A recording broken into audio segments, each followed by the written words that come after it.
ఆదివారం మీరంతా కూడా రొట్టె ద్రాక్షారసం తీసుకుంటున్నారు. జ్ఞాపకం చేసుకోవడం అంటే ఏంటి?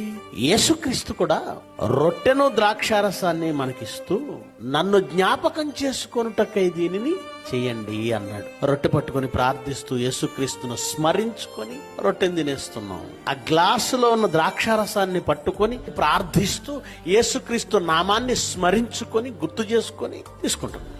యేసుక్రీస్తు శరీరమని నువ్వు రొట్టె పట్టుకున్న ప్రతిసారి ఆయన ఏం చెప్పాడో, ఆయన ఏం చెయ్యమన్నాడో, ఆయన జీవితం నీకు జ్ఞాపకం రావాలి, ఆయన ఆజ్ఞలు నీకు జ్ఞాపకం రావాలి, ఆయన మాదిరి నీకు జ్ఞాపకం రావాలి, ఆయన ప్రవర్తన నీకు జ్ఞాపకం రావాలి. అంటే నా శరీరం తీసుకున్నప్పుడు నాలా ఉండమని చెబుతున్నాడు. నా రక్తం తీసుకుంటున్నావు కదా, నాలా బ్రతుకు, నన్ను జ్ఞాపకం చేసుకుని బ్రతకనంటే, జ్ఞాపకం చేసుకోవడం అంటే నా ప్రవర్తన జ్ఞాపకం చేసుకోండి, నా ఆలోచనలు జ్ఞాపకం చేసుకోండి, నా బ్రతుకును జ్ఞాపకం చేసుకోండి.